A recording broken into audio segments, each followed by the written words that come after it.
ရာတို့ရှေ့မှာပြောခဲ့တဲ့ system ဘိုင်းကြီးတချို့တော့ပြီးခဲ့ပြီနော်အခုဒီဘိုင်းလေးမှာဒီ slide မှာပြောပြပေးမယ့်အကြောင်းအရာဆရာတို့ CCTV စနစ်ရဲ့ IP system ကိုအသုံးပြုတဲ့ချိန်မှာနော် IP system ကိုဆရာတို့configuration လုပ်တာတွေအသုံးပြုတဲ့ဟာတွေအပိုင်းတွေလောက်ဆောင်တဲ့အခါမှာနော်ကွန်ပျူတာနဲ့စီမံခန့်ခွဲဖို့အတွက်ရည်ရွယ်ပြီးတော့အသုံးပြုရတဲ့ software အကြောင်းလေးပြောပြမယ်software ရဲ့နာမည်က SCTV2 ဆိုတော့SCTV2 software ကိုဆရာတို့အရင်ကဘာလုပ်ထားမလဲကွန်ပျူတာထဲမှာထည့်သွင်းထားရမယ်နော်အဲ့လိုထည့်သွင်းထားပြီးတော့မှအဲ့ဒီ software ကိုဖွင့်လိုက်ပြီဆိုလို့ရှိရင်အခု screen မှာပြထားတဲ့ပုံစံတိုင်းဆရာတို့မြင်တွေ့ရမှာဖြစ်တယ်။ဒါဆိုလို့ရှိရင်ဒါဒီ software ကိုဆရာတို့မြင်ရမယ့်အပိုင်းဖြစ်တယ်နော်။အဲ့ဒါကြတော့ဒီ software ထဲမှာဆရာတို့ဘာသွားလုပ်ရမှာလဲဆိုတော့ software CCTV စနစ် IP system တွေကိုဆရာတို့စီမံခန့်ခွဲဖို့အတွက်ဒီ software ကိုဆရာတို့အသုံးပြုရတယ်။ကွန်ပျူတာထဲမှာထည့်သွင်းပြီးတော့အသုံးပြုရမယ်။ဒီ SCTV2 ကဆရာတို့အခုတင်နေတဲ့ High Vision Project ကနေပြီးတော့မှdownload ထားတဲ့ configuration လုပ်တဲ့ software တစ်ခုဖြစ်တယ်။နော်အဲ့တော့ဆရာတို့အခုဒီ High Vision device တွေကိုဆရာတို့က network တွေချိတ်ဆက်ထားပြီးပြီဆိုလို့ရှိရင်အဲ့ဒီ network ထဲမှာရှိနေတော့ High Vision device တွေအကုန်လုံးကိုဆရာတို့ရဲ့ဒီ SCTV2 ရဲ့ဒီဘက်က device list လေးထဲမှာလာရောက်ပြီးတော့မြင်ရမှာဖြစ်တယ်သူကဘယ်လိုအလုပ်လုပ်သွားတယ်လဲဆိုလို့ရှိရင် High Vision product တွေရဲ့နောက်ဘက်မှာရှိနေတဲ့ protocol တွေရှိတယ် protocol ဆိုတာတော့ဆရာတို့လူတွေလိုပြောပြဆိုဘာသာစကားတစ်ခုပေါ့နော်အဲ့ဘာသာစကားသူတို့အသုံးပြုထားတဲ့ဘာသာစကားနဲ့သူတို့ကအဲ့ဒီ protocol အချင်းချင်းချိတ်ဆက်ပြီးတော့သူတို့ကနားလည်တယ်ဆရာတို့ဒီဆရာထဲမှာလာပြီးတော့ကြည့်ပြင်ဆိုလို့ရှိရင်နော်စိတ် network လို့ခေါ်တဲ့ဆရာတို့ရဲ့ network ထဲမှာ network တစ်ခုထဲမှာ network switch တစ်ခုထဲမှာအကုန်လုံးကိုလာရောက်ချိတ်ဆက်ပြီးထည့်ထားတယ်ဆိုလို့ရှိရင်ဆရာတို့ရဲ့ဒီ SCTV2 နဲ့ကြည့်လိုက်လို့ရှိရင်ဒီ list ထဲမှာလာပြီးတော့တွေ့ရလိမ့်မယ်ဒီမှာဆိုရင်အခုလက်ရှိမှာဆိုလို့ရှိရင်လည်းဆရာတို့ပြထားတဲ့ screen မှာဆိုလို့ရှိရင် device တစ်ခုဒီမှာရှိနေတယ်အဲ့ device လေးရဲ့ status ကိုကြည့်မယ်ဆိုလို့ရှိရင် inactive ဖြစ်နေတယ် inactive ဆိုတဲ့သဘောတရားကဆရာတို့ကဒီ device ကိုဘာမှစီမံခန့်ခွဲထားခြင်းမရှိသေးဘူးเนาะဆရာတို့စက်ရုံကထုတ်လိုက်တဲ့အသစ်ပုံစံအတိုင်းဆရာတို့ဒီမှာလာရောက်ချိတ်ဆက်ပြီးတော့ကြည့်ရုံပဲကြည့်နေသေးတယ်ဆိုတဲ့သဘောအဲ့တော့ဆရာတို့နားလည်ရမှာက inactive ဖြစ်နေတဲ့ device တွေကိုဆရာတို့က activate ပြုလုပ်ပေးရမယ်เนาะဒီ SCTV2 ကိုတုံးပြီးတော့ပြုလုပ်ပေးရမယ်အဲဆိုတော့ device တွေကိုဆရာတို့ activation လုပ်လို့ရမယ်ပြီးရင်လက်ရှိတက်ဆင်ထားတဲ့ device တွေရဲ့ IP address တွေကို modify ဆိုတော့ဆရာတို့ပြုပြင်ပုံမှန်ပြီးတော့ကိုလိုချင်သော IP address တွေဖြစ်အောင်ပြန်လဲပေးဖို့အတွက်ဒီ software ကိုဆရာတို့ကသုံးပြုတယ်အဲ့တော့ဒီမှာဆရာတို့မြင်ရမယ့်ဟာလေးကိုလည်းဒီမှာမြင်ရပြီเนาะသူ့အပေါ်မှာဒီပါပေါ်မှာเนาะ SCTV2 ဆိုတဲ့ကောင်းစီလေးရှိမယ်เนาะပြီးတဲ့အခါကျရင်ဆရာတို့ဒီစိတ် network ထဲမှာတက်ဆင်ထားတော့စိတ် network ဆိုတာတဲ့ဆရာတို့ဒီ switch တစ်ခုထဲမှာပေါ့နော် network ကြိုးတွေနဲ့ချိတ်ဆက်ထားတော့ High Vision ပစ္စည်းတွေအကုန်လုံးကိုသူကဒီ list လေးထဲမှာလာပြမှာဒါပထမဆုံးစစ်ပြင်ရမယ်ဟာနော်ဒါပဲနော်အဲ့တော့အဓိကဆရာတို့ဒီမှာပြောမယ် SCTV2 SCTV2 က High Vision ကထုတ်ထားတဲ့ configuration tools တစ်ခုဖြစ်တယ်။ဘာတွေကိုကိုင်တွယ်ဖြည့်ရှင်းမှာလဲဆိုလို့ရှိရင် High Vision product High Vision device တွေကိုဆရာတို့ activate လုပ်မယ် IP address တွေ assign ပေးမယ်ဆိုတဲ့ကိစ္စတွေကိုဖြည့်ရှင်းပေးမယ် tools ဖြစ်တယ်။ device တွေကို activation လုပ်မယ် device တွေမှာရှိနေသော IP address တွေကိုဆရာတို့စီမံခန့်ခွဲမယ် assign ပေးမယ်အဲ့တော့ဒီမှာတော့ဆရာတော်ကတပူချင်းစီလေးကိုတိတိကျကျပြောပြပေးထားတယ်ဒီ screen မှာဆိုလို့ရှိရင်တော့ဆရာတော်က device တစ်ခုတည်းကိုပဲချိတ်ဆက်ပြီးတော့ record လုပ်ထားတာဖြစ်တဲ့အတွက်ဒီမှာဆရာတို့မြင်ရမယ့် device လေးကဒီမှာတစ်လုံးနဲ့ပဲမြင်ရဓာတ်တွေလုပ်ငန်းခွင်မှာတော့ဆရာတို့ကကင်မရာ6လုံးအထိုင်ဆက်တစ်လုံးဆိုတာမျိုးလေးတုံးနေဆိုလို့ရှိရင်အဲ့ဒီပစ္စည်းတွေအကုန်လုံးကဒီ list ထဲမှာလာရောက်ပြီးတော့ပေါ်နေလိမ့်မယ်ပေါ်နေတဲ့အခါမှာဆရာတော်ကset တွေကအသစ်ဆိုလို့ရှိရင်သူ့ရဲ့ status ကိုကြည့်လိုက်လို့ရှိရင်ဆရာတို့ inactive ဆိုပြီးတော့သူက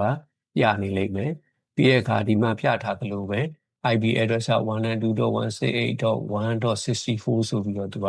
ပြနေလိမ့်မယ်အဲ့ဒါဘာလို့ဆိုလိုရလဲဆိုတော့ Hikvision device တွေရဲ့စက်ရုံကထုတ်တဲ့အချိန်မှာပါဝင်လာတဲ့ IP address တစ်ခုဖြစ်တယ်ဒါလေးကိုနားလည်ထားရမယ်အဲ့တော့ဆရာတို့ကဒီ device ကိုဆရာတို့က management လုပ်ချင်ပြီးเนาะစီမံခန့်ခွဲဖို့အလုပ်လုပ်တော့မယ်ဆိုလို့ရှိရင်ဘာလုပ်ပေးရမလဲဆိုတော့ဒီရှေ့မှာရှိနေတော့ချက်ပေါက်လေးကိုဆရာတို့က click လေး on ပေးရမယ်အဲ့ကြတော့မှဆရာတို့ကဒီ device ကိုဆရာတို့အလုပ်လုပ်ပါမယ်လို့သူက software ကသိပါဒီမှာတော့ဆရာတို့ device တစ်ခုတည်းတက်ဆင်ထားတာဖြစ်တဲ့အတွက်အရင်ကြီးမသိတာเนาะပုံမှန်တော့ဆရာတို့တကယ်လုပ်ငန်းခွင်ရောက်သွားတဲ့အခါမှာကင်မရာတွေကတစ်လုံးထဲမှာတက်ဆင်ထားမယ်အထိုင်ဆက်တွေပါမယ် management switch တွေပါမယ်နော်အဲ့ဒါတွေကိုဆရာတို့ကစီမံခန့်ခွဲပေးရမှာ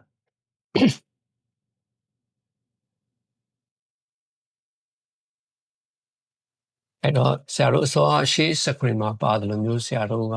list ရဲ့ရှေ့မှာရှိနေတဲ့ချက်ပေါက်လေးကနေဆရာတို့က select လုပ်လိုက်ပြီးပြီဆိုလို့ရှိရင်ဘာလုပ်ပေးရမလဲဆိုတော့ဆရာတို့ကအဲ့ဒီ device ကိုဆရာတို့အရင်ဆုံး activate လုပ်ဖို့အတွက်ဆရာတို့က username password တွေသတ်မှတ်ပေးရမယ်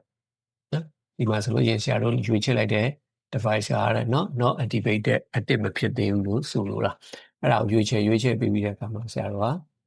user เนาะဒီမှာ password တွေသတ်မှတ်ပေးရမယ်ဒီ password တွေကဆရာတို့အထိုင်ဆက်မှာပေးတဲ့ password တွေလိုပဲ10လုံးကနေ16လုံးကြားပေးလို့ရတယ်ပြီးလို့ရှိရင်သူ့မှာပါဝင်ရမယ် password ကိုသတ်မှတ်ထားတဲ့အချိန်မှာပါဝင်ရမယ် character တွေ special character တွေ numeric တွေ alphabet တွေထည့်ပေးရမယ်အဲ့ပေးလိုက်တဲ့เนาะဒီ password ထဲမှာပါဝင်တဲ့ပုံစံတွေ character တွေကိုကြည့်ပြီးတော့မှသူကဆရာတို့ရဲ့ပေးလိုက်တဲ့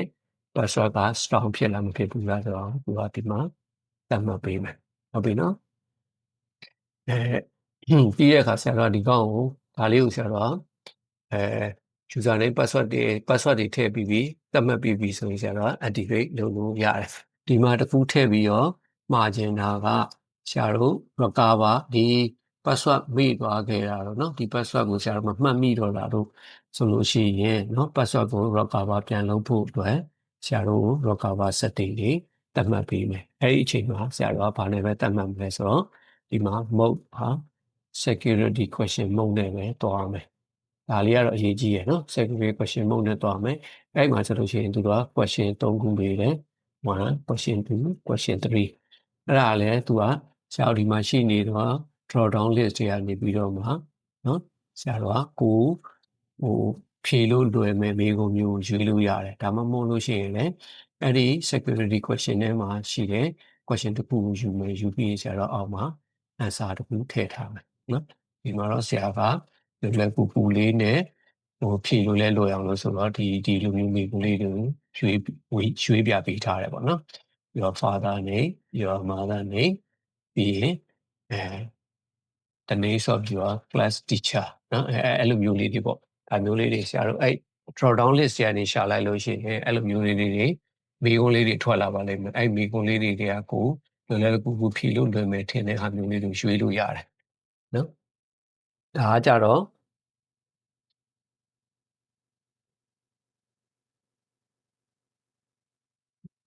ဒီမေးခွန်းရွေးတယ်ဆိုတဲ့ဥစ္စာတော့ဆရာတို့က security question mode ကို on ထားတဲ့အခါမှာမဖြစ်မနေရွေးပေးရမယ်ဟာလေးနော်အဲ့မှာဆရာတို့က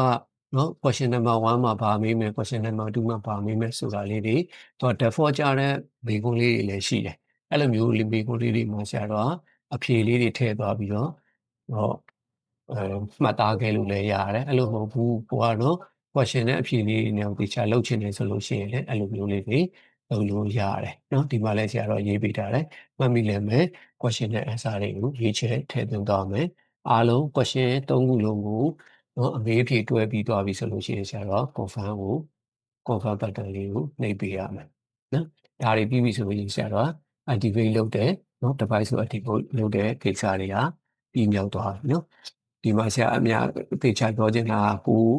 မိခဲ့တဲ့မိကိုဆရာတော်မှတ်ထားကြမလို့ဖြေထားတဲ့အဖြေတွေကိုမှန်ကန်အောင်1မှာပါဖြေထားတယ်2မှာပါဖြေထားတယ်3မှာဘာလေးဖြေခဲ့တယ်ဆိုတာလေးကိုသေချာမှတ်ထားလို့ရှိရင်ရပြီအလွယ်ကူဆုံးကတော့အပေါ်ကမိကုန်းနဲ့အောက်ကအဖြေနဲ့ကိုက်ညီရမယ်ဆိုတာမျိုးမဟုတ်ပါဘူးဆရာတော်အပေါ်မှာမိကုန်းတစ်ခုရွေးလိုက်မယ်ရွေးပြီးလို့ရှိရင်အောက်မှာ ကိုသတ်မှတ်ထားခြင်းတော့အဖြေတစ်ခုခုကိုထည့်ခဲ့လို့ရှိရင်ရတယ်နော်ဒါတော့ကိုပါရင်နိုင်ရှိသလိုသုံးလို့ရပါတယ်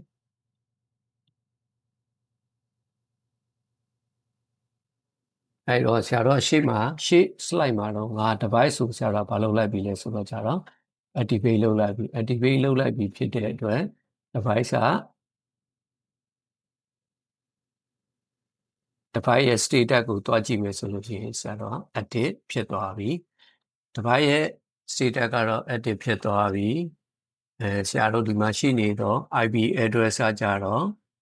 နော်စက်ရုံကထုတ်လိုက်တဲ့အချိန်တော့ရှိနေတော့ IP address 192.168.1.64 ဆိုတဲ့ default IP ရှိနေတယ်အဲ့ IP တွေကိုဆရာတို့ကပြောင်းလဲပြီးတော့သတ်မှတ်ပေးရမယ်နော်အဲ့မှာလဲကျတော့ဒီမှာတော့နမူနာ device တစ်ခုလေးပဲရှိနေတဲ့အတွက် device တစ်ခုလေးကိုပဲဆရာတို့ကရှေ့က chat box လေးမှာနော်ဒီမှာကြည့်လေးချစ်ပြီးတော့ select လုပ်ပေးမယ်လုပ်ပေးလိုက်တာနဲ့နော်လုပ်ပေးပြီးဆရာတို့ဒီမှာဘာလုပ်ရမှာလဲဆိုတော့နော်ဒီမှာလိုအပ်ခဲ့လို့ရှိရင် DHCP လေးတွေ on လို့ရတယ် height connect ဆိုတဲ့ service တွေကိုဆရာတို့အလုပ်လုပ်စီခြင်းနဲ့ဆိုလို့ရှိရင်ဒီနေ့ပဲ on ခဲ့ရမယ်သဘောတရားတော့ဆရာတို့ enable DHCP ဆိုတာကဆရာတို့နော် DHCP နော် IP address တွေကို auto assign ချပေးနိုင်တော့ router လိုမျိုးတွေရှိခဲ့တယ်ဆိုလို့ရှိရင်ဒါတော့ဘာလုပ်မှာလဲနော်ဒီဥစ္စာတွေကိုဒီမှာဆရာတို့ချက်ပေါက် on ခဲ့တာနဲ့နော်သူ့ရဲ့ auto နံပါတ်တွေကကြာလာတယ်နော်ဒါ DHCP on ခဲ့တဲ့ဟာတွေပုံမှန်ကတော့ဆရာတို့က DHCP မ on မဲနဲ့နော်ကင်မရာတွေကိုဆရာတို့ fixed IP ပေးတာကောင်းတယ် DHCP မ on မဲနဲ့ fixed IP ပေးလို့ရှိရင်ပို့ပြီးတော့အစင်ပြေတယ်fixed IP ဘယ်လိုတွေပေးမလဲဆိုဆရာတို့ဒီအောက်မှာရှိနေတော့ IP address နေရာမှာသွားပြီးတော့ပို့ဆိုင်ချခြင်းတော့ IP address တွေကိုရိုက်ထည့်ပေးရမယ်ဒီမှာဆိုလို့ရှိရင် 192.168.101.60 ဆိုပြီးဆရာတို့ရိုက်ထည့်ထားတယ်ပို့နံပါတ်တွေပြောင်းလဲကြမလို့ဘူးservice post တွေပြောင်းစရာမလိုဘူး subdomain ဆိုမှန်ကန်အောင်ထည့်သွင်းပေးရမယ်ဆရာတို့ရှေးကသင်ခန်းစာတွေထဲမှာလည်း IP assign ပေးတဲ့ဟာတွေကိုဆရာတို့ပြောခဲ့တယ်ဆရာတို့က CCTV IP ကိုသုံးတဲ့အခါကျရင် IP address တွေကဘာကိုသုံးလဲဆိုတော့ class C address ကိုသုံးတယ် class C address ကိုသုံးလို့ရှိရင် subdomain က 255.255.255.0 ဆိုပြီးတော့သတ်မှတ်ပေးရမယ်ဒါလေးတွေမှန်ကန်အောင်ထည့်သွင်းပေးရမယ် gateway ကိုဆရာတို့မှတ်တမ်းအောင်ထည့်သွင်းပေးရမယ်ဒါဆိုလို့ရှိရင်ဆရာတို့ရဲ့နော်ကင်မရာရဲ့ IP address range ပဲဒီမှာရှိမှလဲဆိုတော့ 192.168.101 ဆိုတဲ့ normal ထဲမှာဒီရှိနေမယ်နော်ပြီးတဲ့အခါဒါတွေဆရာတို့ကသတ်မှတ်ပေးပြီးတဲ့အခါကြလို့ရှိရင် admin password ကိုထည့်သွင်းပေးရမယ်ဒါရှေ့ slide မှာဆရာတို့ပြောခဲ့တဲ့ device ဆိုနော် device ဆို activate လုပ်ခဲ့တုန်းကသတ်မှတ်ခဲ့တဲ့ password လေးကိုပြန်လဲထည့်သွင်းပေးရမယ်အဲ့လိုမျိုးထည့်သွင်းပေးပြီဆိုရင်တော့ဆရာတို့ modify ဆိုတဲ့ခလုံးလေးကိုနှိပ်ပြီးတော့ဆရာတို့ရဲ့ IP address ထည့်သွင်းခြင်းလုပ်ငန်းဆောင်တာကိုပြီးစီအောင်လုပ်လို့ရပါတယ်